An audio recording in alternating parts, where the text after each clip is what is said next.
नमस्कार, मैं हूं संजय शर्मा। आप देख रहे हैं 4 PM न्यूज़ नेटवर्क। भूचाल सिर्फ लखनऊ में नहीं आया है, भूचाल सिर्फ उत्तर प्रदेश में नहीं आया है, भूचाल पूरी दुनिया में आ गया है। आप सोच रहे होंगे कि यूपी और लखनऊ का भूचाल दुनिया से क्या मतलब? तो मैं आज बात करूंगा कि यूपी में इतना भूचाल क्यों आया है, योगी जी कौन सा दांव चल रहे हैं अपनी कुर्सी बचाने के लिए और मोदी जी कौन सा दांव चल रहे हैं उन्हें हटाने के लिए। लेकिन दुनिया भर में भूचाल तब आया जब मैंने पहली बार देखा कि एयरपोर्ट पर हाथ से पर्ची लिखकर बोर्डिंग पास दिए जा रहे थे। क्या दुनिया में हम लोग बहुत तेज भागते दौड़ते हैं और आधुनिकता की बात करते हैं, तेजी से दौड़ते हैं, कंप्यूटर पे आश्रित हो जाते हैं, लेकिन एक छोटी सी सॉफ्टवेयर में कमी आई और पूरी दुनिया ठप हो गई। माइक्रोसॉफ्ट की में जरा सी कमी से एयरलाइंस, बैंक, शेयर मार्केट सब कुछ रुक गया। देखा ना आपने, एक छोटा सा ऑपरेटर का छोटा सा पार्ट और पूरी दुनिया रुक जाती है। ये है, हम लोग कितने भी मॉडर्न हो जाएँ लेकिन कहीं न कहीं छोटी-सी चीज़ पूरी ज़िंदगी रोक देती है। ख़ैर बात करते हैं राजनीति की, क्योंकि उत्तर प्रदेश इस समय पूरे देश की राजनीति में सबसे ज़्यादा गरमाया हुआ है। उत्तर प्रदेश में और दिल्ली में कितने प्यार भरी ईलू-ईलू हो रही है, इसके बारे में मुझे बहुत विस्तार से आपको समझाने की ज़रूरत नहीं है, क्योंकि पिछले 10 दिनों से सिर्फ़ ये हो रहा है कि योगी बचेंगे या योगी जाएँगे। ये एक सवाल लखनऊ से शुरू होता है और दिल्ली से चलकर उत्तर प्रदेश के हर जिले में चला जाता है। चाहे नौकरशाही हो, चाहे राजनेता हो, सबके ज़बान पर एक सवाल आता है कि क्या योगी बचेंगे या योगी जाएँगे? योगी जी ने भी अपने बचने की नई-नई तरकीबें सोच ली हैं। उन्होंने सोच लिया कि जितना तीखा हिंदुत्व का कार्ड वो चल देंगे, उतनी उनकी कुर्सी सुरक्षित रहेगी। जिस तरह से एक जंग छेड़ दी गई है उनकी कुर्सी के खिलाफ, उसमें वह कोई कोर कसर छोड़ना नहीं चाहते। वो चाहते हैं कि इस बार जब मामला आर-पार हो तो वो एक ऐसे हिंदुत्व के नायक के रूप में सामने आए, जिसको छू देने में दिल्ली को लगे कि मेरी उँगलियाँ झुलस जाएँगी। अब होता कैसे? क्योंकि उत्तर प्रदेश के चुनाव में हिंदुत्व के कार्ड की हवा निकल गई। जनवरी में जब राम जन्मभूमि का एक फाइनल टच हुआ था, मंदिर का उद्घाटन हुआ था, तो ऐसे बम-बम हो रहा था सब कुछ कि लग रहा था कि मानो चुनाव कहीं है ही नहीं, एक तरफ़ा लहर है। मेरे मित्र हैं, पत्रकार मित्र हैं दिल्ली के, वो भी मुझसे शर्त लगाया करते थे, "अरे! कहाँ बात कर रहे हो संजय जी? चुनाव है कहाँ उत्तर प्रदेश में?" मुझे अभी तक याद है कि एबीपी चैनल पे सर्वे आ रहा था, उसमें इंडिया अलायंस को 2 सीटें दी थी, कि इंडिया अलायंस को 2 सीटें आ रही हैं। और ये तब की बात है जब मैं लगातार उत्तर प्रदेश के कई जिलों का दौरा कर चुका था, गाँव में गया था, शहर में गया था, ढाबों पे गया था, चाय की दुकानों पे गया था और मुझे लग रहा था कि लोगों में बहुत गुस्सा है। गुस्सा है कि एक ऊँची जातियों के वर्चस्व को लेकर, गुस्सा था महँगाई को लेकर, गुस्सा था बेरोज़गारी को लेकर। तो मैंने बड़ा खतरे भरा शो उसी दिन बनाया था जिस दिन एबीपी ने कहा था कि इंडिया गठबंधन को 2 सीटें आएँगी। मैंने कहा था कि कहीं ऐसा ना हो उत्तर प्रदेश के जो हालात चल रहे हैं, जब चुनाव नतीजा आए तो हम देखें कि इंडिया गठबंधन को एनडीए से ज़्यादा सीटें मिल गईं। मेरे शो में बड़ा हंगामा हुआ था, लोगों ने मेरा मुझे ट्रोल किया और कहा कि ये तो फालतू की बात कर रहे हैं, इंडिया गठबंधन तो कहीं है ही नहीं, 2 सीटों लाना भी मुश्किल है और वो 2 सीटें कौन-कौन सी होंगी, उसमें एक अमेठी रायबरेली देते थे और एक कोई और देते थे। मतलब सब के सब बीजेपी आ जाएगी। भारतीय जनता पार्टी के कार्यकर्ता भी गुब्बारों से भरे हुए थे, नेता भी बिल्कुल हवा में फूले हुए थे। सब कह रहे थे 80 में 75, 80 में 80, इस तरह के बड़बोले नेताओं की बहार आ रही थी। लेकिन नतीजे जब आए तो ये सब समझ गए कि जो धर्म का गुब्बारा फुलाया गया था उसकी हवा निकल गई। उसकी हवा पूरी तरह से निकल गई और अयोध्या की हार ने बता दिया कि अब कहानी कुछ और है। जो जातियों का गठजोड़ 2014 में अमित शाह ने बनाया था, उत्तर प्रदेश में बड़ी मेहनत की थी और ये बनाया था कि भई ये जातियों को समझाया गया था कि भई जाति से बड़ा धर्म होता है। तो खास तौर से पिछड़ी जातियों के अंदर धर्म की चाशनी चटाई गई थी और सारी जातियां जाति छोड़कर हिंदू धर्म में आस्था करने लगी थीं। भले वो हिंदू हों लेकिन हिंदू धर्म की कट्टरता का पाठ पढ़ने लगी थीं और ये माना जा रहा था कि अब ये धर्म से बाहर नहीं जाएंगी। 2024 के चुनाव में जो ओवर कॉन्फिडेंस मोदी जी का था, अब की बार 400 पार। जो अभी पिछले दिनों योगी जी ने कह दिया कि हमें ओवर कॉन्फिडेंस ने हराया, इस विषय पे भी मैं आऊँगा।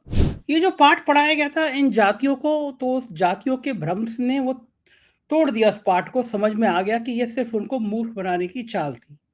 नतीजे आए और अगर उत्तर प्रदेश में जैसा मोदी जी ने, जैसा अमित शाह ने सपने देखे, अगर वो सपने पूरे हो गए थे, तो आज मोदी जी पूर्ण बहुमत की सरकार में होते और इस तरह उन्हें नीतीश और चंद्रबाबू नायडू के आगे गिड़गिड़ाना नहीं पड़ता। उसके बाद कवायद शुरू हुई कि योगी आदित्यनाथ के इस खेल को तोड़ा जाए, क्योंकि दिल्ली मानती है कि ये चुनाव हराने में योगी आदित्यनाथ ने एक बड़ी भूमिका अदा की है।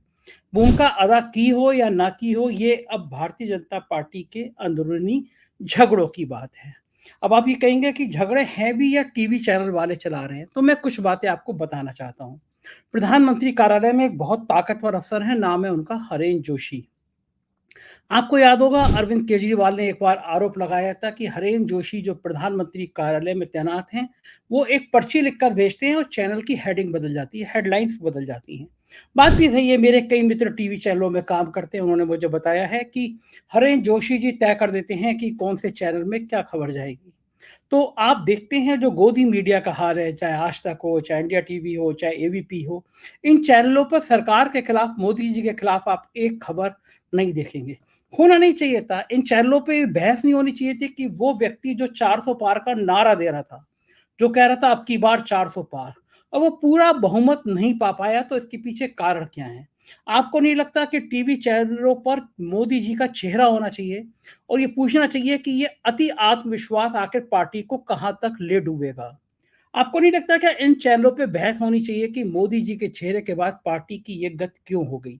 और क्या अब मोदी जी का चेहरा पार्टी चुनाव जिताने के काम का नहीं बचा? क्या वो मोदी जी का चेहरा जो जिला पंचायत से विधानसभा तक, विधानसभा से संसद तक केवल चेहरा पर्याप्त होता था, पोस्टर पे नाम लग जाता था, फोटो फोटो लग जाती थी और मान लिया जाता था चुनाव जीत गए। कहीं रैली कर दिया करते थे मोदी जी तो चुनाव की जीत तय मान ली जाती थी। तो क्या टीवी चैनलों पर इस बात पर विमर्श नहीं होना चाहिए कि क्या कारण है कि मोदी जी का वो चेहरा धीरे-धीरे कुम्हलाता चला गया? मोदी जी का वो चेहरा धीरे-धीरे धूमिल होता चला गया, लेकिन एक भी टीवी चैनल पर बहस नहीं हुई, बातचीत नहीं हुई। वो इसलिए नहीं हुई कि क्योंकि गोदी मीडिया की हिम्मत नहीं है, हैसियत नहीं है कि वो मोदी जी पर सवाल खड़ा कर सके, उन्हें मोदी चालीसा करना है। लेकिन इन्हीं चैनलों पे पिछले 10 दिनों से लगातार आप देख रहे हैं, एक के बाद एक खबरें चल रही हैं, उत्तर प्रदेश सरकार को अस्थिर करने वाली खबरें चल रही हैं। अस्थिर शब्द मैं गलत कह रहा हूँ कि पत्रकार क्या अस्थिर चला लेंगे जब खुद ही सरकार अस्थिर हुई पड़ी है। जब केशव मौर्य जी योगी को निपटाने में लगे हैं, योगी की टीम केशव मौर्य को निपटाने में लगी है, तो इसमें पत्रकार भला क्या कर लेंगे? लेकिन इन चैनलों पर एक के बाद एक योगी को हटाने की तैयारी, केशव मौर्य दिल्ली गए, अब आरएसएस के सहकारवा अरुण कुमार आके मीटिंग लेंगे। उन मीटिंग में केशव मौर्य, ब्रजेश पाठक, योगी आदित्यनाथ, पार्टी के प्रदेश अध्यक्ष, संगठन मंत्री ये सब रहेंगे, फैसला होगा। ऐसी लगातार ब्रेकिंग खबर चल रही थी। एबीपी पे खास तौर से अभिषेक उपाध्याय हैं, उनके तेज-तर्रार रिपोर्टर, वो लगातार ऐसी खबरें ब्रेक कर रहे थे। उन्होंने कई भारतीय जनता पार्टी के नेताओं के इंटरव्यू सुना दिए। जो नेता कह रहे थे कि भई पार्टी में भ्रष्टाचार बहुत है। मोती सिंह ने कहा भ्रष्टाचार बहुत है। जौनपुर के भाजपा विधायक ने कहा बहुत भ्रष्टाचार है। गोरखपुर में पूर्व मुख्यमंत्री वीर बहादुर सिंह के पुत्र ने कहा कि भ्रष्टाचार बहुत है, हमारी जान-माल की सुरक्षा नहीं है। आज उसी चैनल पे दिखाई दे रहा था कि एक राज्य मंत्री किन्नर ने कहा मैं इस्तीफा दे दूँगी, भ्रष्टाचार बहुत है। एक के बाद एक लाइन लग गई कि आखिर ये जो है हड़कंप मच गया कि ये इतना भ्रष्टाचार पार्टी के विधायक, पार्टी के एमपी कह रहे हैं तो हो क्या रहा है? और अभिषेक उपाध्याय राजा भैया के एक मामले में राजा भैया के खिलाफ खबर चलाई थी, तो उनको उनके खिलाफ एफआईआर हुई थी, लेकिन ठंडे बस्ते में पड़ी हुई थी। जब एक के बाद एक खबरें दिखाई जाने लगी तो पुलिस ने अभिषेक उपाध्याय को नोटिस सर्व करा दिया। आज उन्होंने ट्वीट करके इसकी जानकारी दी है।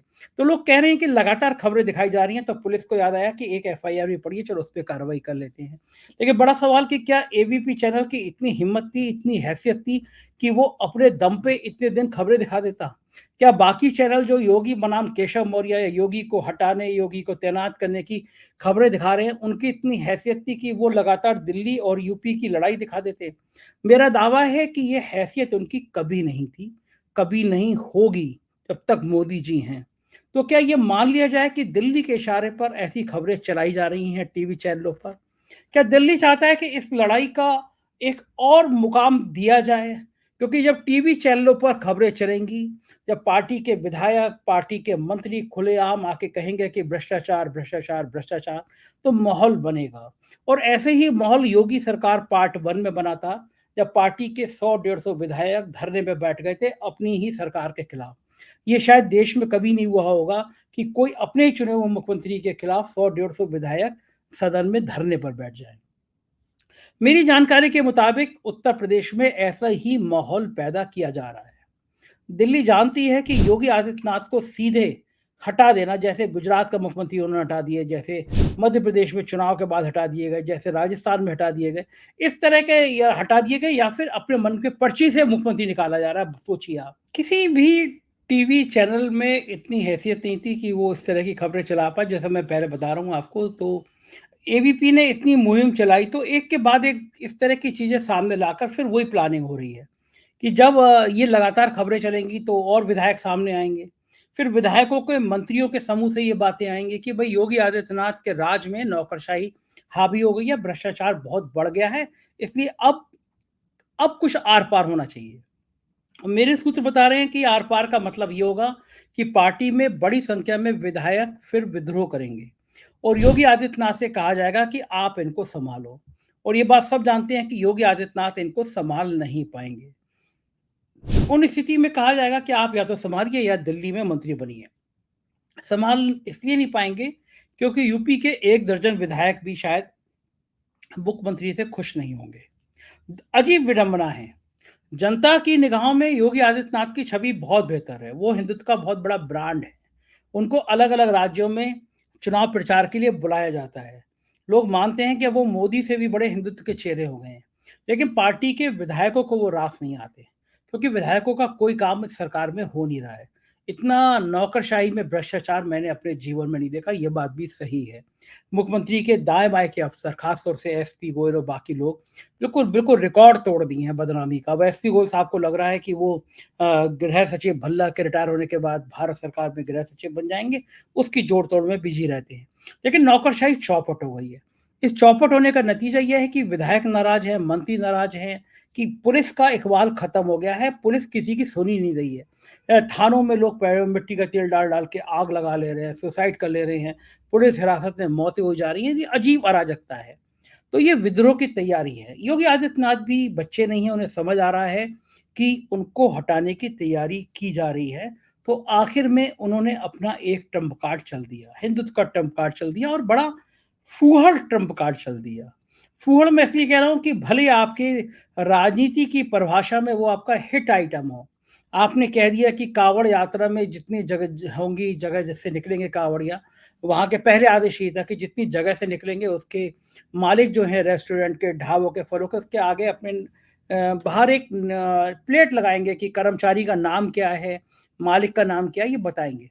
मंशा ये थी कि एक समुदाय ख़ास तौर से मुसलमान अगर कर्मचारी है, मुसलमान फल बेच रहा है, तो उसकी पहचान हो सके। और सोशल मीडिया पे लोगों ने लिखना शुरू कर दिया, बड़ा बढ़िया किया काँवड़ यात्रा में हिंदू क्यों मुसलमान की दुकान से सामान खरीदें। मुज़फ़्फ़रनगर से ये ऑर्डर हुआ, मुझे लगा कि मुज़फ़्फ़रनगर के एसपी को सस्पेंड किया जाएगा कि समाज में इतनी ज़्यादा अ, भड़काऊ बातें करने के लिए इस तरह की बातें आदेश क्यों किया गया? इसका विरोध शुरू हुआ। भारतीय जनता पार्टी की अपनी सहयोगी पार्टी ने जेडीयू ने और बाकी लोक जनशक्ति पार्टी सबने विरोध किया कि ये तो आदेश बहुत खराब है।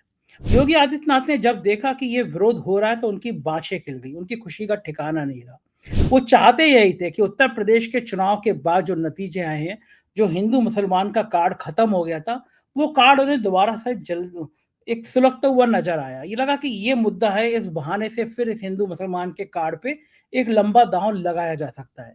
फिलहाल ये आदेश उन्होंने फिर पूरे उत्तर प्रदेश में लागू कर दिया। अब सोशल मीडिया पे लोग सवाल कर रहे हैं, मैंने भी पूछा कि बड़ा गड़बड़ हो गई।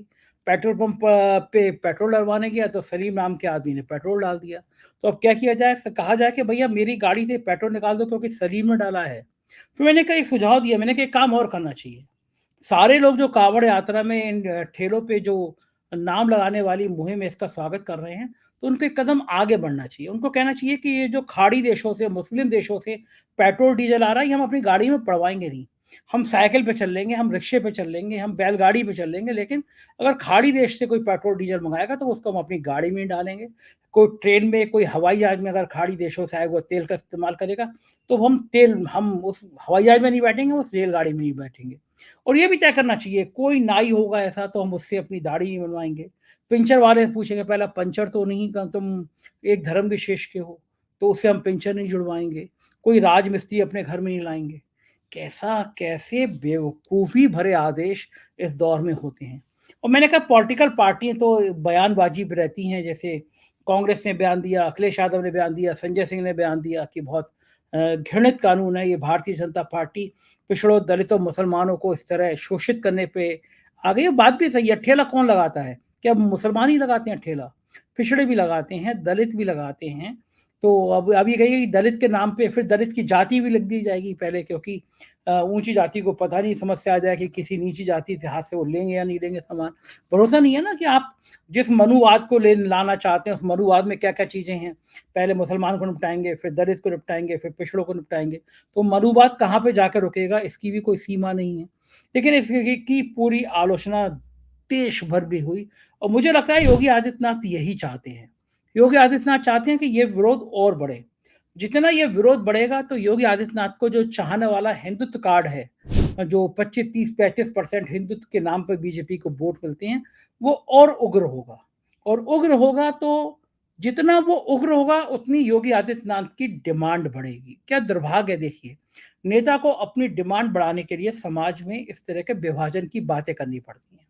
ये माना जाता है कि मुख्यमंत्री है, प्रधानमंत्री है, ये तो ये हमारा संरक्षक है। कहा भी जाता है राजा जो होता है वो एक परिवार की तरह है। परिवार के मुखिया की तरह है। उसका काम है कि अभी सपनी सभी बच्चों के साथ वो सामंजस्य बिठाएगा, बातचीत करेगा। लेकिन अब राजा ही 2 भाइयों के बीच में अगर लड़ाई लड़ाने लग जाए, संरक्षक ही परिवार का 2 भाइयों के बीच में लड़ाई लड़वाना पड़ जाए, तो इसको विडंबना नहीं कहेंगे तो क्या कहेंगे? मैंने ट्वीट किया कि केवल नेताओं को बयानों से काम नहीं चलाना चाहिए। कांग्रेस के पास बहुत बड़े-बड़े वकील हैं, विवेक तन्खा हैं, अभिषेक मनु सिंघवी हैं, कपिल सिब्बल जैसे सांसद हैं। इन लोगों को कल ही सुप्रीम कोर्ट में एक रिट फाइल करनी चाहिए कि इस देश में इस तरह की बातें, इस तरह की मुनादी, इस तरह के आदेश समाज को तोड़ने वाले हैं। किसी भी कीमत पे किसी व्यक्ति की जाति या धर्म को सार्वजनिक रूप से इस तरह परिभाषित करना, इस तरह परिलक्षित करना, उसके जो एक्चुअल में उसके मानव अधिकार है उनका हनन है। सुप्रीम कोर्ट में कल ही ये रिट दायर होनी चाहिए। उत्तर प्रदेश सरकार ने केवल अपनी कुर्सी बचाने के लिए ये एक जहरीला कदम उठाया है, ऐसा मेरा मानना है। ठीक है कि योगी आदित्यनाथ को लड़ाई लड़नी है तो लड़ाई लड़ें। वो सीधा-सीधा जैसे उन्होंने मोदी जी को बिल्कुल एक कटघरे में खड़ा कर दिया था कि कह दिया था राज्य स्तर की जो कार्यकारिणी की बैठक हुई उसमें सीधा ऐलान कर दिया योगी आदित्यनाथ ने कि हम भाई ओवर कॉन्फिडेंस की वजह से हारे। अब ओवर कॉन्फिडेंस किसका? मेरा या आपका तो था नहीं, उन्हीं साहब का था जो कह रहे थे अब की बार 400 पार। तो योगी पहले नेता बने देश के जिन्होंने मोदी जी को सीधा चैलेंज दे दिया। तो अब योगी जी जब इतना चैलेंज दे दिया तो ये कहें कि हटा के दिखाओ मुझे, मैं बताता हूँ कि हिंदुत्व की राजनीति कैसे होती है। योगी जी पहले भी कर चुके हैं, तो बीजेपी के कार्यकर्ताओं के खिलाफ अपने प्रत्याशी खड़े करके उनको हरवा चुके हैं। तो एक एक बार और उनको ये कोशिश करनी चाहिए कि भई अब बीजेपी को ठिकाने लगा देंगे अगर हमें हटाया गया। लेकिन इस तरह समाज में अगर ये ज़हर भोग के वो कर रहे हैं और ये ज़हर कम रुकेगा नहीं। इस उत्तर प्रदेश में ही इस तरह के ज़हरीले कामों की कोई समस्या कम नहीं है। बहुत-बहुत जगह ये काम हुए हैं। आपको याद होगा अयोध्या में कुछ समय पहले जालीदार टोपी पहने हुए कुछ लड़के आए और उन्हें धार्मिक स्थल के बाहर मांस के टुकड़े फेंक दिए। आप वीडियो देखेंगे जब आप सोशल मीडिया पे तुरंत जैसे ही फ़ोटो रिलीज़ हुई लोगों ने एक समुदाय पे कमेंट करना शुरू कर दिया, भई जालीदार टोपी पहना हुआ मतलब मुसलमान होगा। वो तो अयोध्या पुलिस की तत्परता थी, बहादुरी थी और उसको सराहनीय काम करना चाहिए। उसने वो उस फ़ोटो के आधार पर लड़के पकड़े और लड़के हिंदू निकले। आगरा में भी इसी तरह की घटना हुई। पहचान इस तरह की बनाई जिससे वो मुसलमान लगे, लड़के हिंदू निकले और अभी कुछ दिन पहले भी ये घटना हुई। तो इस प्रदेश को फिर से सांप्रदायिकता की आग में झोंकने की कुछ लोग तैयारी कर रहे हैं। तो राजा को सरकार का काम ये है कि एक सामंजस्य बना रहे। क्या आप मुसलमानों को अलग कर लेंगे? मुसलमानों के कामों को अलग कर लेंगे? और आप क्या सोच रहे हैं कि मुसलमानों के ठेलों पे आप अगर वो नाम लिखा देंगे, तो क्या हिंदू नहीं खरीदेगा? अगर आप सोच रहे हैं मुसलमानों को ठेलों से हिंदू नहीं खरीदेगा, तो ये आपकी सबसे बड़ी गलतफ़हमी है। अगर हिंदू इतना आपकी बातों में आ रहा होता, मुसलमानों से इतनी नफ़रत कर रहा होता, तो आपका वोट परसेंटेज इतना कम नहीं होता। आपको पूरा बहुमत ना मिले इसकी कल्पना नहीं की जा सकती। केवल मुसलमानों ने आपके खिलाफ वोट किया हो ऐसा नहीं है। एक बड़े समुदाय ने, एक बड़े हिंदू वर्ग ने आपके खिलाफ वोट किया। उसमें पिछड़े भी थे, उसमें दलित भी थे, उसमें बाकी जातियाँ भी थीं, जिन्होंने माना कि ये मानसिकता, ये राजनीति की ये सोच देश के लिए अच्छी नहीं है। तो वो जो ठेलों पे आप नाम लिखेंगे, चाहे वो आसिफ हो, चाहे वो राशिद हो, तो ऐसा नहीं है उसमें हिंदू नहीं खरीदेंगे। मेरा जैसा व्यक्ति बेशक बड़े मन के साथ आराम से वो फल खरीदेगा, क्योंकि मुझे कोई फ़र्क नहीं पड़ता कि वो राम है या वो रहीम है। एक इंसान है, उसके अंदर वैसे ही खून निकलेगा जैसा मेरा हाथ चीरेंगे, और सूरज की पहली किरण जितनी मेरे घर में रोशनी देती है, उतनी उस आसिफ के घर में भी रोशनी देती है। समुद्र का पानी, नदियों का पानी मेरे लिए भी उतना ही शीतल होगा जितना आसिफ के लिए होगा। ये जो बँटवारा करने वाले लोग हैं, ये बड़ी छोटी सोच के लोग हैं। अपनी राजनीति करने वाली सोच के लोग हैं। मुझे लगता नहीं है कि अब इस देश में वातावरण इतना बदल चुका है कि इनकी राजनीति कामयाब होने वाली है। उत्तर प्रदेश में घमासान जिस चरम तक पहुंच गया है, योगी आदित्यनाथ और केशव मौर्य के बीच जंग जिस तरह तक पहुंच गई है, उसमें सुलहनामा होगा इसकी गुंजाइश बहुत कम बची है। कुछ टीवी चैनलों पे खबर चली कि केशव मौर्य को पार्टी का राष्ट्रीय अध्यक्ष बनाया जा सकता है। उसके पीछे रणनीति यही थी कि केशव मौर्य राष्ट्रीय अध्यक्ष बन जाएंगे, उत्तर प्रदेश में आएंगे तो जाहिर है योगी जी को उनको कॉल ऑन करने जाना पड़ेगा, नमस्ते अध्यक्ष जी कहना पड़ेगा। लेकिन योगी आदित्यनाथ को जानते कम है लोग। वो किसी कीमत पे नहीं जाएँगे केशव मौर्य से हेलो हाय करने के लिए। एक बार गए थे चुनाव से पहले, हालाँकि कुर्सी बचानी थी, बता दिया गया था अगर आपको दोबारा मुख्यमंत्री बनना है तो केशव मौर्य के घर जाना पड़ेगा। लेकिन अब दोनों के बीच में लड़ाइयाँ इतनी बढ़ गई है कि अब वो दोनों सामंजस्य बिठा पाएँगे इसकी संभावना कम है, और नौकरशाही मुख्यमंत्री का इशारा समझती है। तो वो नौकरशाही केशव मौर्य के कहने पे दरोगा का तबादला भी कर देगी। इस संभावना को भूल जाइए, जब तक योगी आदित्यनाथ मुख्यमंत्री हैं, केशव मौर्य एक दरोगा तक का तबादला करवाने की हैसियत में नहीं है। लोग कह रहे हैं कि बड़ी लड़ाई है कि केशव मौर्य चाहते हैं वो गृह मंत्री बन जाएँ और पीडब्ल्यूडी मंत्रालय उनको मिल जाए। दरअसल पीडब्ल्यूडी मंत्रालय बड़ा मोटा कमाई वाला मंत्रालय है, बहुत आमदनी है इस मंत्रालय में। तो सबकी निगाह रहती है कि किस तरह इसका पदभार उनको मिल जाए। तो लोग कह रहे हैं कि पहले पीडब्ल्यूडी मिनिस्टर थे, उनको हटा दिया गया था। अब दोबारा वो कैसे मिनिस्टर बने इसकी भी जंग है, लेकिन आप मंत्री बन जाइए। योगी आदित्यनाथ कम नहीं है, वो आपको एक ऐसा प्रमुख सचिव दे देंगे, जैसे एम देवराज जब उनके संग अरविंद शर्मा के संग ऊर्जा विभाग में लगाए गए थे, तो एक काम नहीं करा पाते थे अरविंद शर्मा, एक इंजीनियर का तबादला नहीं करा पाते थे। तो जब मंत्रियों के बीच में, मुख्यमंत्रियों के बीच में अगर जंग हो जाए, तो ये ज़ाहिर है कि नौकरशाही समझती है कि मुख्यमंत्री को कौन पसंद है, कौन नहीं है। और डीएमएसपी गाना गाते हैं, जो तुमको हो पसंद वही बात करेंगे, तुम दिन को अगर रात कहो तो रात कहेंगे। तो ज़ाहिर है ऐसी स्थिति में केशव मौर्य पीडब्ल्यूडी मंत्रालय ले लें, आबकारी ले लें, कोई भी ले लें। लेकिन प्रमुख सचिव उनके मन का नहीं होगा, वो मुख्यमंत्री के मन का होगा। लेकिन फिलहाल ये लड़ाई इस हद तक निबट जाएगी ये मुझे लगता नहीं है। क्योंकि एक के बाद एक विधायकों के बयान, एक के बाद एक राज्य मंत्रियों के बयान आ रहे हैं जो योगी सरकार के भ्रष्टाचार की बातें कर रहे हैं। जनमानस में इतना खिलाफ माहौल हो गया है, बीजेपी इसलिए भी डरी हुई है कि अगर ये लड़ाई बढ़ गई तो, और ऑपरेशन आदित्यनाथ अभी करना पड़ गया, तो नुकसान उनको हरियाणा और महाराष्ट्र का में हो जाएगा।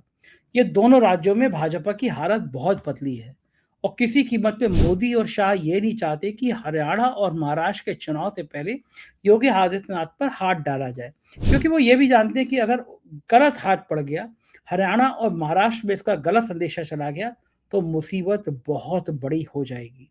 और जो हालात हैं महाराष्ट्र में, तो सरकार पूरी तरह जाती हुई नजर आ रही है। आरक्षण का जिन आज से फिर बाहर निकल के आ रहा है, सरकार अपने लड़ाइयों में घिरी हुई है। अजीत पवार फिर से शरद पवार के संग पेंगे बढ़ा रहे हैं। शिंदे की बदनामी बहुत हो रही है, उद्धव ठाकरे के प्रति सहानुभूति बहुत हो रही है। महाराष्ट्र बहुत बुरी तरह से फंसा हुआ है, और इससे कम बुरा हाल हरियाणा में भी नहीं है। अग्निवीर को लोगों को 10% हम रिजर्वेशन दे देंगे पुलिस में और बाकी जगह में, इससे लोगों के मन में, नौजवानों के मन में गुस्सा कम नहीं है। वो बहुत गुस्से में, उनको लग रहा है कि सरकार उनके भविष्य के साथ खिलवाड़ कर रही है। तो इस स्थिति में अगर मान लीजिए महाराष्ट्र और हरियाणा फंसा हुआ है, और वो उत्तर प्रदेश में भी प्रयोग कर दें, तो ये बड़ी खतरनाक स्थिति हो जाएगी, क्योंकि उत्तर प्रदेश के रिजल्ट फिर आपको हरियाणा और महाराष्ट्र में भी दिखाई देने पड़ सकते हैं। तो मैं कह सकता हूँ कि एक तरफ कुआँ है, दूसरी तरफ खाई है। योगी आदित्यनाथ वैसे ही है, जैसे कहा जाता है कि शेर की सवारी करना बड़ा खतरनाक है। जिस समय आप शेर के ऊपर बैठे होते हैं, आपको बड़ा मज़ा आ रहा होता है, सवारी चल रही होती है। लेकिन फिर खतरा ये होता है कि जैसे ही आप उतरेंगे, शेर आपको खा जाएगा। तो योगी आदित्यनाथ नाम की जो सवारी अमित शाह ने की थी, अमित शाह ही जनक थे कि योगी आदित्यनाथ को बना देंगे और कहा करते थे कि भई मैं रह के आया गोरखपुर में, कितना बढ़िया अनुशासन है, योगी जी सुबह उठ जाते हैं, गाय को चारा खिलाते हैं, ये करते हैं, वो करते हैं। तो समय तारीफ में बना दिया था। लेकिन अब योगी आदित्यनाथ वो शेर हैं कि ये सवारी करते-करते अब उतरने में मामला गड़बड़ा जाएगा। तो इस लड़ाई में धर्म का कार्ड फिर और तेज होगा ऐसा मुझे लग रहा है। योगी आदित्यनाथ को जब लगेगा कुर्सी डगमगा रही है तो वो एक धर्म का तीखा कार्ड चलने की कोशिश करेंगे, अपने आप को हिंदुत्व का नायक बनाने की कोशिश करेंगे।